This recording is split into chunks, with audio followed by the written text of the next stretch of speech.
4.27 판문점 선언, 뭐 이런 북미 정상회담, 네. 이런 그 화해 분위기 속에서 대구 경북의 민심도 바뀌고 있다. 이렇게 봐야 돼요. 그러니까 남북 정상회담으로 대표되는 이 일련의 흐름에 대해서 네. 대구 경북 사람들도 깊게 호응하는 게 사실이에요. 대통령 잘하신다. 예. 잘하는 건 잘한다고 얘기를 해야지 예. 보수 정당이 왜 저러고 있느냐. 아하. 아까 제가 열의 여덟은 스스로 보수라고 자처한다 그랬잖아요. 예. 그분들이 하는 얘기가 내가 보수이긴 하지만 지금 저 보수의 무능과 무책임이 부끄럽다. 나는 저런 보수는 아니다. 이렇게 말씀을 하세요. 예. 그러니까 실제로 보면 국민들이 보기에도 맨날 예. 똑같은 그런 예. 뭐 그 홍준표 대표의 워딩이 굉장히 영향이 컸겠네요. 그렇죠. 예? 상당히 영향이 있었고요. 네. 지금도 이제 약간 냉소적인 의미를 담아서 네. 1등 공신은 그분이다라는 얘기를 공공연하게 하죠. 대구 지역에서. 대구 지역에서, 경북 지역에서. 예. 네. 그 지방선거에서 예. 굉장히 큰 성과를 냈어요. 예. 그런데 대구 경북은 아직 조금 민주당 입장에서는 어려운 그런 지역인가요? 아니면 여전히 대구가 좀 바뀌고 있습니까? 어떻게 봐야 됩니까? 그래도 굉장히 큰 성과를 대구 경북에서 냈죠. 과거에 비하면 네. 진짜 그 비교가 안 될 만큼의 성과를 낸 거고요. 크게 봐서 이번에 이제 선거에 임할 때 우리 당은 전체적으로 네. 최전선이 부산 경남에서 쳐질 것이라고 예측을 했는데 맞아요. 실제로는 대구 경북에서 쳐졌죠. 그래서 그 대구 같은 경우에는 네. 그 기초의원 있지 않습니까? 구의원. 네. 우리가 46명이 그 출마를 했는데요. 네. 실제로 45명이 당선됐어요. 대구에서요? 대구에서요. 정말요? 예. 이야. 그러니까 출마자 숫자가 전체 선거구에 비하면 반도 안 되죠. 예. 그렇긴 하지만 출마자 거의 전원이 당선될 정도로 야, 한 명 빼고 다 예. 당선이 됐다는 거 아니에요? 그 정도로 대구 시민들의 반응이 뜨거웠다는 거죠. 경북도 마찬가지예요. 예. 경북도 이번에 총 당선자를 60명 냈어요. 광역단체장, 기초단체장 1명, 예. 구미시장. 예. 그렇죠. 그러니까 그 상징적인 도시 구미에서 우리 당이 당선자를 냈고, 시장 당선자를 냈고, 그리고 광역의원을 9명. 그러니까 이번 재밌는 게 뭐냐면, 네. 경북의 광역의원이 60명이에요. 그런데 이때까지 사실상 자유한국당, 그러니까 독점 체제였죠. 독점 체제였죠. 예, 예. 그러니까 원내 교섭이라는 말이 없었어요. 교섭할 일이 없잖아요. 한 당이 다 하니까. 교섭이 필요 없는. 예. 예. 그래서 조례에 예. 원내 교섭단체를 구성하는 조례도 없어요, 거기는. 어머머머. 이때까지 지방의회가 구성되고 나서 예. 교섭할 일이 없었으니까. 그런데 이번에 1994년 예. 그 다시 민선 지방자치제가 예. 도입된 이후에 단 한 번도 예. 교섭이 필요 없는 지역. 지방의회였는데 세상에. 이번에 9명의 당선자를 내니까 예. 이건 이제 15%란 말이에요. 네. 그 교섭단체 자격이 충분히 되죠. 그렇죠. 그래서 처음으로 경상북도 의회에서 민주당 교섭단체가 만들어졌고 예. 아직 조례는 없어요. 조례는 없어요. 조례는 없이 조례가 없는데 일단 만들었어요. 예, 만들었어요. 예. 만들었고 이제 조례도 만들고 네. 교섭단체 활동을 해야죠. 예. 그럼 이제 민주당에서 교섭단체가 만들어졌으니까 예. 자유한국당도 교섭단체를 만들어야 될 거 아닙니까? 그렇죠. 예. 아직은 안 만들고 있죠. 해본 일이 아니니까. 와, 그런데 어떠십니까, 시청자 여러분? 너무 낯설어요. 낯설죠. 그러니까 그냥 그 기존의 한국의 정치하고는 완전히 다른 일종의 어머, 그 동네는 그렇단 말이야? 예. 라는 얘기가 절로 나오게 지금 교섭단체도 꾸릴 필요도 없고 25년간 예. 예? 이런 지역에서 정치하다가 지금 자유한국당의 대구 경북 지역에 그동안 정치하셨던 분들은 멘붕이겠어요. 뭐 아직 그 지방의회는 여전히 예. TK 지역에서 자유한국당이 그래도 절대 다수당이죠. 여전히. 예, 그렇긴 하지만 바닥 민심의 변화는 굉장히 뜨거웠고 예. 그리고 이러한 흐름은 당분간 지속될 가능성이 많다 이렇게 생각을 하고요. 네. 제가 선거 기간 동안 계속 대구 경북에서만 다녔죠. 네. 다니면서 저도 이제 열심히 사람들 만나다가도 피곤할 때쯤이면 이렇게 한 사람 붙들고 길게 얘기를 해본단 말이에요. 예. 해보면 경북에서 제 주변에 제가 만난 사람들 중에 한 80% 정도는 예. 여전히 본인이 보수다라고 생각을 하세요. 나는 보수다. 저는 그게 굉장히 궁금한데요. 예. 그 어떤 동네에 살든 예. 본인의 가치관이 보수일 수도 있고 진보일 수도 있잖아요. 예. 그런데 싹 다 보수, 싹 다 진보는 있을 수가 없잖아요. 그렇죠. 예. 그런데 TK는 왜 그럴까? 왜 그 민주당 자체에 대해서 마치 무슨 빨갱이 집단 그렇지도 않지 않습니까? 실제 그렇지 않죠. 그거는 아직까지 경험해보지 못했기 때문일 수 있다고 봐요. 그러니까 실질적인 양당 체제를 경험해보지 못한 거죠. 대구 경북 지역의 지역 주민들이. 예. 그러니까 저는 우리 사회가 예. 민주주의를 거치는 과정에서 몇 번의 대변혁기를 거치지 않습니까? 네. 그러니까 우리 세대로 보면은 그 6월 항쟁. 그렇죠. 87년 그죠? 6월 항쟁. 6월 항쟁. 그 다음에 최근에 30년 만에 거친 촛불혁명. 촛불혁명. 이게 이제 두 번의 역사적인 사건인데, 예. 그로 인해서 사회 전반적인 민주화 속도 영역은 굉장히 넓어졌지만, 맞습니다.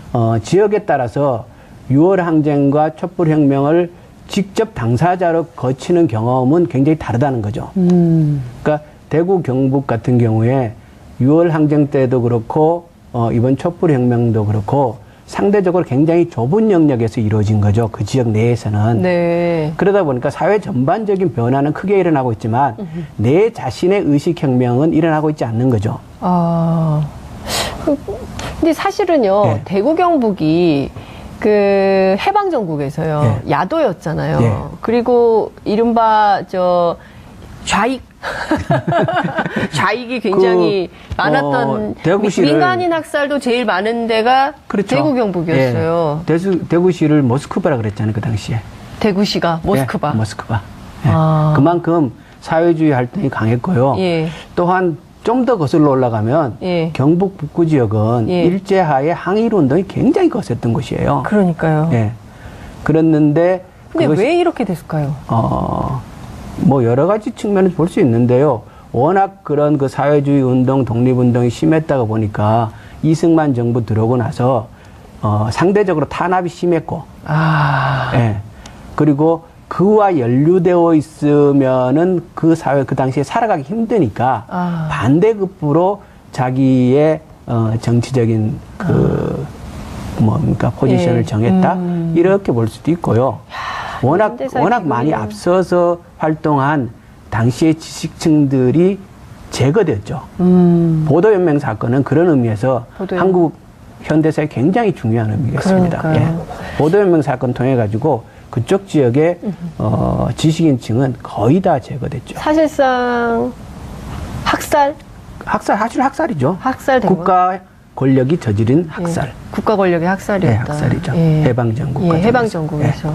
그러니까 그리고 지금, 나서 이제 박정희 대통령 들어오면서 네. 그 세력의 주축이 또 한 세대 동안 지속되지 않습니까? 예, 맞아요. 그러다 보니까 그 두 가지가 연계되면서 예. 대구 경북의 현재의 정치 지형이 만들어진 것이 아니냐 그렇게 생각하죠. 근데 지금 다시 그러니까 우리가 긴 역사 현대사를 놓고 보면 굉장히 슬픈데 지금 말씀하신 내용을 들어보니 제주하고도 좀 닮아 있어요. 제주가 4.3을 계기로 해서 굉장히 이제 속마음을 드러내지 않고 그렇죠. 뭐 이랬던 역사가 있던데 대구 경북도 마찬가지다. 이게 볼 수가 있을 것 같고 지금 보면 사실은 유신 때문에 오히려 그게 더 역사 왜곡이 굉장히 심했는데 이번에 4.27 판문점 선언 뭐 이런 북미 정상회담 이런 그 화해 분위기 속에서 대구 경북의 민심도 바뀌고 있다 이렇게 봐야 돼요. 그러니까 남북 정상회담으로 대표되는 이 일련의 흐름에 대해서 대구 경북 사람들도 깊게 호응하는 게 사실이에요.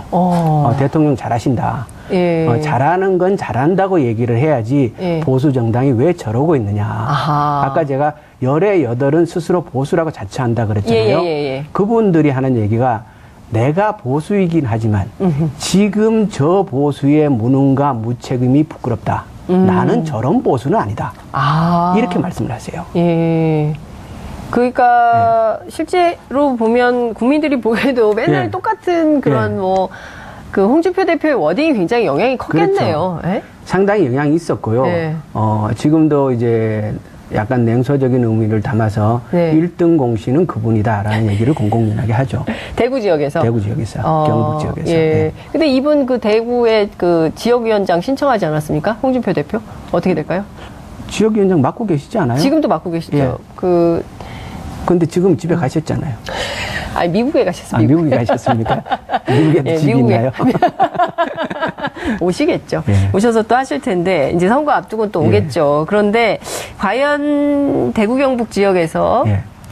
기존의 자유한국당식의 보수, 이념적 보수, 예. 이런 것에 대해서 용인을 할까. 특히 이제 구미 같은 데는 막 박정희 동상 같은 것도 큰 게 있고 막 그렇잖아요. 북한처럼 막 그런 동상이 네. 있고. 그런 것에 대한 거부감 같은 건 없습니까? 거부감을 가진 층이 있고요. 네. 여전히 그런 것에 대해서 매우 친숙해하는 분들이 있고, 그러니까 지금 대한민국의 선거 표심이나 정치 이 흐름은 네. 그 과거의 지역주의 색채는 상당히 없어지고 네. 세대별 경향이 굉장히 강하지 않습니까? 대구 경북도 비슷하게 나타납니다. 예. 그 세대별 경향. 예. 젊은 사람들인 경우에는 좀 바뀌어야 예, 된다. 많이 바뀌고 이런 있고요. 얘기를 예. 많이 하는 건데, 예, 제가 보기에는 어찌됐든 다양성이 굉장히 중요하잖아요. 민주사회에서는. 그렇죠. 예. 다양성이 중요해서 섞이고, 뭐 이런 생각, 저런 생각들이 서로 소통하고 교감하면서 더 좋은 비전이나 뭐 이런 걸 만들어가고 예. 뭐 이래야 될 것 같은데, 이제 그런 이제 싹이 이제 보이기 시작했다. 이렇게 봐야 그렇지. 되겠네요. 이번 지방선거에서 배출된 그 의원들이 네. 어떻게 지역의 정치력을 보이느냐. 네. 그러니까 기존의 정치인들과 어떤 다른 모습으로 그분들이 나타날 것이냐. 네. 이것에 대해서 굉장히 궁금해도 하고 기대도 하고 저는 그게 굉장히 중요하다고 생각을 해요. 이번에 뽑아준 분들이 진짜 일을 잘해야죠. 네. 잘하고 기존의 분들과 다른 면들을 확실히 보여야 되는 거고 그렇게 되면은 변화의 속도는 굉장히 빨라질 것이라고 생각을 하고요. 네. 선거 전과 선거 후만 해도 상당한 변화가 있어요. 이번에 선거를 통해서 전국적인 흐름을 대구 경북의 시도민들이 다 확인했지 않습니까? 네. 확인하고 나니까 표심의 이동이 있어요. 쏠려요. 쏠리고 공공연하게 이제 세상은 바뀌었다. 이제 자네들 세상이 다가온다. 그러니까 앞으로 지역에 대해서 좀 더 책임감을 가져주면 좋겠다. 라는 얘기들을 하세요. 그렇군요. 많은 뭐 평론가들 얘기도 그렇지만 이번에 지방선거로 상당히 많은 부분 권력을 바꿨지만 민주당 입장에서는 다음 총선에도 의석수를 또 어떻게 바꾸느냐에 따라서 또 이게 달라지고 그런 차원에서 사실 이번 민주당 당대표 선거 굉장히 중요하다. 그렇죠. 모든 당이 그렇죠. 모든 당이 다음 총선을 준비해야 되기 때문에. 사실상 진검승부는 네. 이번 지방선거가 아니라 2020년 선거죠. 2020년 총선이다. 예. 그게 진검승부다. 예. 진검승부다. 그럼 이 연습게임입니까? 예비선거. 예비선거? 예. 근데 지금 민주당 내부의 당대표 선거를 앞두고 부엉이 모임 얘기가 나오고 뭐 해체 선언 오늘 아침 조간에 쭉 나왔더라고요. 회원이시죠? 예. 처음 하는 얘기인데. 네. 부엉이 회원. 부엉이. 이때까지는 물어볼 때 확인해 줄 수 없다 이렇게 답변했었는데 네. 예, 계속 그렇게 보도에 나오더라고요. 예, 맞습니다. 부엉이 회원이세요. 이 모임이 어떤 모임입니까? 그러니까 참여정부 때 청와대에 계셨던 분들이 사실 다수가 포함되어 있고요. 네.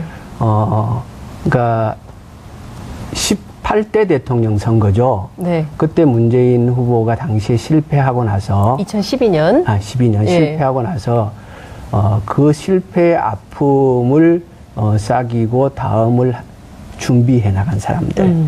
그러니까 그게 그 주축들이고요. 네. 선거 때 이제 여러 모임들이 있었지 않습니까? 네. 보자 하는 그 모임의 구성원들이 이제 뭐 대통령 당선되고 나서 그러니까 겉에 드러나지 않으면서 늘 걱정하고 뭔가 역할을 해야 되지 않겠는가라는 고민들을 하면서 이심전심으로 그냥 모여서 한 번씩 밥 한 번 먹던 그러니까 실제로 했는 일은 밥 한 번 먹은 게 전부예요 사실상. 그리고 이번에 최근에 모여서 그때도 가장 많이 논의되었던 것이 이번 전대의 의미가 무엇이냐 우리가 이 의미를 어떻게 규정해야 되고 앞으로 이 문재인 정부의 그 확실한 성공 네. 그리고 당이 튼튼해지기 위해서 우리들은 앞으로 어떤 노력들을 더 해야 하는가. 예를 들어서 국정 그 흐름 중에서도 얘기는 해놓고 그것이 어떻게 진행되고 있는지 꼼꼼히 챙겨야 할 문제들이 많이 있지 않습니까? 그럼요. 예. 그런 문제들을 우리가 이제 보이지 않는 선에서 그런 문제들을 어떻게 고민하고 함께 챙겨나갈 것인가 이런 것들을 평소에도 다 보는 의원들이에요. 맨날 만나는 의원들인데. 그러니까요. 네. 부엉이로 엮이니까 또 엮어지네요. 괜히 전대 앞두고 예. 관심이 많다가 보니까 예. 붉어져서 그렇지. 예. 이게 뭐 이렇게까지 할 것도 아니고. 왜냐 그러면 당에 이런 모임 말고 다른 모임도 많거든요. 아니 저는 당에 그리고 국회의원들 간에 이러저러한 모임이 많아서 활발하게 예. 이 나라를 어떻게 예. 끌어가야 되냐, 그리고 어떤 정책을 써야 예. 되냐, 그 토론을 많이 해야 되는, 밥을 좀 자주 드셔야 자주 먹어야죠. 되는 거 아닙니까? 제가 최근에 일본에 이제 축구하러 갔다가 예. 우리가 축구 다녀오셨죠? 예. 축구, 한일 교류전하러 예. 갔는데 가서 우리 당 하나 만들었어요. 당이요? 예. 축구회 가서? 축구 가가지고 아까 전에 우리 축구 얘기했는데 예. 여야를 떠나서 예. 우리가 예. 모여서 얘기도 하고 예. 그렇게 하는 모임 하나 만들자. 우리가 여야가 자주 만나야. 그럼요. 근데 너무 만날 기회가 없단 말이에요. 그리고 예. 그동안 여야가 너무 적대적이었어요. 그러니까요. 그러니까 정치라는 게 기본적으로 협의와 협상, 맞습니다. 배려 뭐 이런 게 기초가 예. 돼야 되는 거지 않습니까? 맞아. 예. 이런 분위기에 좀 문제가 있으니까 우리가 그래도 그러니까 여당, 야당, 뭐 그때 민중당 의원도 계셨어요. 네. 무소속도 계시고 예. 뭐 바른미래당도 있고 이렇게 예. 다 이렇게 해가지고 예. 우리가 당 하나 만들어 갖고 자주 만나자. 예. 뭐 이런 식으로. 당 이름이 뭐예요? 부엉이에 이어서. 안 돼. 안 돼. 안 돼? 얘기해 주세요. 네, 자꾸 그렇게 하면 안 돼. 기왕에 나오신 김에 이름 하나 짓죠, 우리가. 그러니까 축구당? 이렇게 의원들이 네. 일상적으로 만나서 여러 가지 얘기를 함께 해야죠. 네. 그런데 그것을 전대 앞에 자꾸 그것을 정치적으로 해석하고 그럴 필요는 없다고 봐요. 우리가 뭐 패권도 아니고. 그러니까요. 제가 어디 봐서 뭘 좀 누리신 게 있으십니까? 전혀 제가 친문 같지 않은 친문 의원이죠. 누가 날 친문이라고 생각해요. 그러니까 저도 의아했어요. 이분이 부엉이였나? 전혀 부엉이 같지 않은 부엉이로 그러니까요. 꼽는 그래서 사람. 이분이 왜 부엉이지? 이렇게 네. 생각을 했었습니다. 근데 맞아요. 어쨌든 이제 정치의 시즌이 오고 있다는 얘기가 네. 아닌가 싶고요. 근데 실제 8월 25일이기 때문에 네. 그리고 이달 말까지 컷오프를 네. 하게 되기 때문에 최고위원 그리고 네. 당대표 출마하실 분들이 이게 좀 정리가 될 필요는 있겠다라는 생각이 좀 듭니다. 인위적으로 되는 일은 아니잖아요. 네. 전당대회 출마하십니까? 아니요. 고민해서 결정한 바 없습니다. 고민해서 결정한 바 없다. 이것은 준비된 멘트로 보입니다. 그래서 그 대구 같은 경우에는 네. 그 기초위원 있지 않습니까? 구위원. 네. 우리가 46명이 그 출마를 했는데요. 네. 실제로 45명이 당선됐어요. 대구에서요? 대구에서요. 정말요? 예. 이야. 그러니까 출마자 숫자가 전체 선거구에 비하면 반도 안 되죠. 예. 그렇긴 하지만 출마자 거의 전원이 당선될 정도로 한 명 빼고 다 예. 당선이 됐다는 거 아니에요? 그 정도로 대구 시민들의 반응이 뜨거웠다는 거죠. 경북도 마찬가지예요. 경북도 이번에 총 당선자를 60명 냈어요. 광역단체장, 기초단체장 1명, 예. 구미시장. 예, 그렇죠. 그러니까 그 상징적인 도시 구미에서 우리 당이 당선자를 냈고, 시장 당선자를 냈고, 그리고 광역의원을 9명. 그러니까 이번 재밌는 게 뭐냐면, 네. 경북의 광역의원이 60명이에요. 그런데 이때까지 사실상 자유한국당, 그러니까 독점체제였죠. 독점체제였죠. 그러니까 원내 교섭이라는 말이 없었어요. 교섭할 일이 없잖아요. 한 당이 다 하니까. 교섭이 필요 없는. 예. 그래서 조례에 원내 교섭단체를 구성하는 조례도 없어요, 거기는. 어머머머. 이때까지 지방의회가 구성되고 나서 교섭할 일이 없었으니까. 그런데 이번에 1994년 다시 민선 지방자치제가 도입된 이후에 단 한 번도 교섭이 필요 없는 지역 지방의회였는데 세상에. 이번에 9명의 당선자를 내니까 이건 이제 15%란 말이에요. 네. 너는 예. 여전히 본인이 보수다라고 생각을 하세요. 나는 보수다. 저는 그게 굉장히 궁금한데요. 예. 어떤 동네에 살든 예. 본인의 가치관이 보수일 수도 있고 진보일 수도 있잖아요. 예. 그런데 싹 다 보수, 싹 다 진보는 있을 수가 없잖아요. 그렇죠. 예. 그런데 TK는 왜 그럴까? 왜 그 민주당 자체에 대해서 마치 무슨 빨갱이 집단 그렇지도 않지 않습니까? 실제 그렇지 않죠. 그거는 아직까지 경험해보지 못했기 때문일 수 있다고 봐요. 그러니까 실질적인 양당 체제를 경험해보지 못한 거죠. 대구 경북 지역의 지역 주민들이. 예. 그러니까 저는 우리 사회가 예. 민주주의를 거치는 과정에서 몇 번의 대변혁기를 거치지 않습니까? 네. 그러니까 우리 세대로 보면은 그 6월 항쟁. 그렇죠. 87년 그죠? 6월 항쟁. 6월 항쟁. 그 다음에 최근에 30년 만에 거친 촛불혁명. 촛불혁명. 이게 이제 두 번의 역사적인 사건인데, 예. 그로 인해서 사회 전반적인 민주화 속도 영역은 굉장히 넓어졌지만, 맞습니다.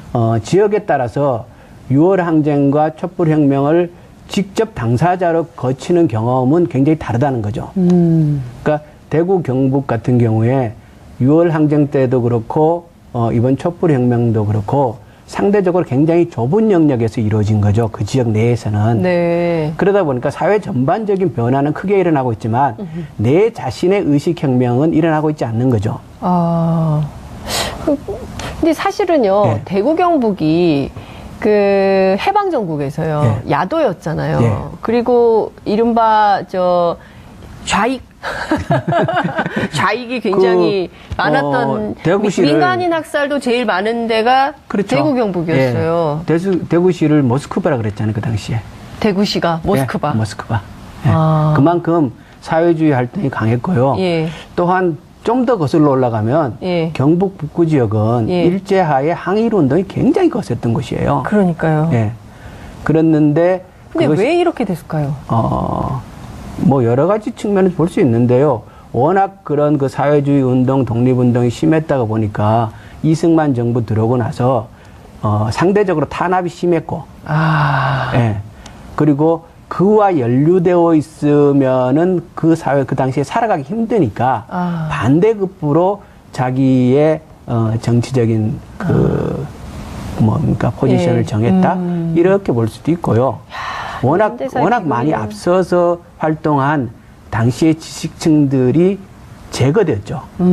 보도연맹 사건은 그런 의미에서 한국 현대사에 굉장히 중요한 의미가 있습니다. 예. 보도연맹 사건 통해 가지고 그쪽 지역의 지식인층은 거의 다 제거됐죠. 사실상 사실 학살이죠. 학살된 국가 권력이 저지른 학살. 예. 국가 권력의 학살이었다. 네, 학살이죠. 예. 해방전국. 예, 해방전국에서. 예. 그리고 나서 이제 박정희 대통령 들어오면서 4.27 판문점 선언 뭐 이런 북미 정상회담 네. 이런 그 화해 분위기 속에서 대구 경북의 민심도 바뀌고 있다 이렇게 봐야 돼요. 그러니까 남북 정상회담으로 대표되는 이 일련의 흐름에 대해서 네. 대구 경북 사람들도 깊게 호응하는 게 사실이에요. 대통령 잘하신다. 예. 잘하는 건 잘한다고 얘기를 해야지 예. 보수 정당이 왜 저러고 있느냐. 아하. 아까 제가 열의 여덟은 스스로 보수라고 자처한다 그랬잖아요. 예. 그분들이 하는 얘기가 내가 보수이긴 하지만 지금 저 보수의 무능과 무책임이 부끄럽다. 나는 저런 보수는 아니다. 이렇게 말씀을 하세요. 예. 그러니까 실제로 보면 국민들이 보기에도 맨날 예. 똑같은 그런 예. 뭐 그 홍준표 대표의 워딩이 굉장히 영향이 컸겠네요. 그렇죠. 예? 상당히 영향이 있었고요. 네. 지금도 이제 약간 냉소적인 의미를 담아서 네. 1등 공신은 그분이다라는 얘기를 공공연하게 하죠. 대구 지역에서. 대구 지역에서, 경북 지역에서. 예. 네. 그 지방선거에서 예. 굉장히 큰 성과를 냈어요. 예. 그런데 대구 경북은 아직 조금 민주당 입장에서는 어려운 그런 지역인가요? 아니면 여전히 대구가 좀 바뀌고 있습니까? 어떻게 봐야 됩니까? 그래도 굉장히 큰 성과를 대구 경북에서 냈죠. 과거에 비하면 네. 진짜 그 비교가 안 될 만큼의 성과를 낸 거고요. 크게 봐서 이번에 이제 선거에 임할 때 우리 당은 전체적으로 네. 최전선이 부산 경남에서 쳐질 것이라고 예측을 했는데 맞아요. 실제로는 대구 경북에서 쳐졌죠. 그 교섭단체 자격이 충분히 되죠. 그렇죠. 그래서 처음으로 경상북도 의회에서 민주당 교섭단체가 만들어졌고 예. 아직 조례는 없어요. 조례는 없어요. 조례는 없이 조례가 없는데 일단 만들었어요. 만들었어요. 예. 만들었고 이제 조례도 만들고 네. 교섭단체 활동을 해야죠. 예. 그럼 이제 민주당에서 교섭단체가 만들어졌으니까 예. 자유한국당도 교섭단체를 만들어야 될 거 아닙니까? 그렇죠. 예. 아직은 안 만들고 있죠. 해본 일이 아니니까. 와, 그런데 어떠십니까, 시청자 여러분? 너무 낯설어요. 그러니까 낯설죠. 그냥 그 기존의 한국의 정치하고는 완전히 다른 일종의 어머, 그 동네는 그렇단 말이야? 예. 라는 얘기가 절로 나오게 지금 교섭단체도 꾸릴 필요도 없고, 25년간. 예. 이런 지역에서 정치하다가 지금 자유한국당의 대구 경북 지역에 그동안 정치하셨던 분들은 멘붕이겠어요. 뭐 아직 그 지방의회는 여전히 예. TK 지역에서 자유한국당이 그래도 절대 다수당이죠. 여전히. 예, 그렇긴 하지만 바닥 민심의 변화는 굉장히 뜨거웠고 예. 그리고 이러한 흐름은 당분간 지속될 가능성이 많다 이렇게 생각을 하고요. 네. 제가 선거 기간 동안 계속 대구 경북에서만 다녔죠. 네. 다니면서 저도 이제 열심히 사람들 만나다가도 피곤할 때쯤이면 이렇게 한 사람 붙들고 길게 얘기를 해본단 말이에요. 예. 해보면 경북에서 제 주변에 제가 만난 사람들 중에 한 80% 정도